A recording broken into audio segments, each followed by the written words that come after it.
We're at Tent City on Cedar Bridge Avenue, Lakewood, New Jersey, and Cheryl and I, Steve, from Monmouth University, speaking with Minister Steve Brigham, who has organized this phenomenon out here in the forest. So, tell us a little about this, Steve. Sure, Steve. And yeah, we're here in Tent City, which is Lakewood, New Jersey. Can you sit down? Yeah, I'm fine. At the intersection of Cedar Bridge Avenue and Clover Street. This camp is about 5.5 years old. At the present time, we have about 80 residents, about 20%, 20 to 25% female, and a very diverse community. You know, the reasons that people are here run the gamut. The typical or traditional reasons for homelessness have been addictions and mental illness, and we have that here in Tent City. And the only qualification for residents in Tent City is to be homeless. That's the only qualification. Absolutely. Okay. What's the process to, become member or resident of Tent City? Well, it's like just coming down or giving me a call or coming down to Tent City and saying that you're homeless, and then basically I just tell them your only rule, the only rule in Tent City is to respect, your neighbor and respect the community. Right. So many people have been able to work themselves out or find options, other than Tent City, but it'll have the basic needs.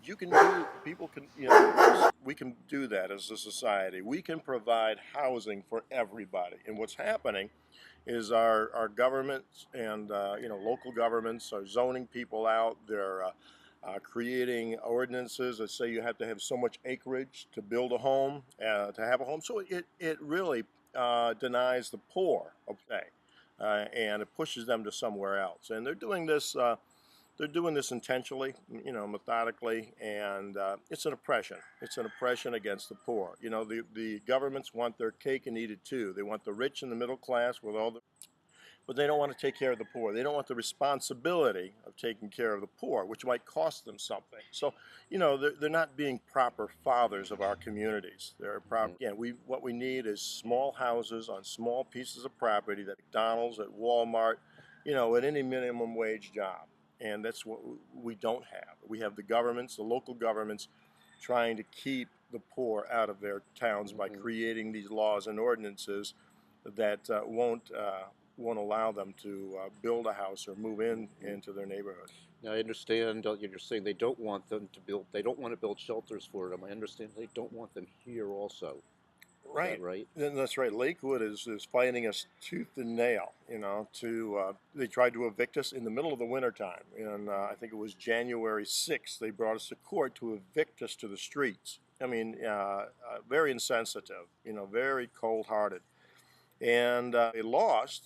The Judge Foster, Joseph Foster, Superior Court Judge in Toms River, said that the government has some form of responsibility to the poor, and so denied Lakewood's motion to evict us. And so when that happened, Lakewood came in the back door and started harassing us in multiple different ways and trying to break down our morale, trying to hurt us financially in different ways. So Lakewood is still, harassing us. When you say that, like Lakewood as far as who? Well, the Lakewood government, Lakewood Township Committee, and its entities, the police, the maintenance crew of Lakewood dumped about 7 dump truck loads of wood chips on our road. Of course, at the orders of the municipality, at the orders of the hierarchy. So they blocked the road. But people walk into Tent City. Almost everybody walks into Tent City. They've lost their automobile by this point. And so to block a road, that was an existing fire road before the camp was formed. Is a safety hazard, and it's just showing their disdain for the homeless and for the cause. Has it stopped the place from growing? No, not at all. Not in the least. But it has made it more difficult for people to bring in donations. Yeah, well, and for myself, they've also planted a sign that says that no vehicles can park in Tent City. So they've harassed all the people coming into Tent City to drop off donations. They said you got to move on, you can't park here, and so they're they're trying to cut off the supply line to Tent City. And so, some people are turned away. The women that would have to walk across that busy highway out there to get into the city to donate some. They're going to say it's a safety. It's not worth the risk. So it's Hmm. to cross that highway. So it's working to some degree. The police on top of that, and the township on top of that, harassing people that would like to come down here and donate. All of those factors together are definitely, yeah, we're down to the bottom of the barrel right now. We're scraping, to try to survive. Do you have any people or entities that you know are from Lakewood donating, or is it outside the Well, some community? churches, yeah, some churches in Lakewood are donating, and I can't think of any individuals. There might be a few, individuals from Lakewood that would donate sporadically. No shuls, I suppose. Yeah, no, no, none of the Orthodox. Yeah, no, there's a Reformed synagogue that is helping, And but where are they? they're located on Route 70. They used to be downtown, this Reform synagogue, but they were bought out by the Orthodox. The Orthodox bought them out and they moved to the outskirts.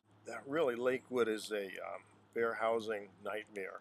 People who get Section 8, even people. Way, how is If that? there's any type of small violation or any reason that they can take it away, the Section 8, it's being taken away, leveraged. They'll use whatever means possible to leverage the Section 8 away from the population that has been in town and has had Section 8 for quite a while. And which population are you referring to? Well, it's the minority population and any other population. The population that's really manipulating the Orthodox Jewish population is Rabbi Hertz is in the office of administrating Section 8s, and we have a letter from him that he was writing to the VOD.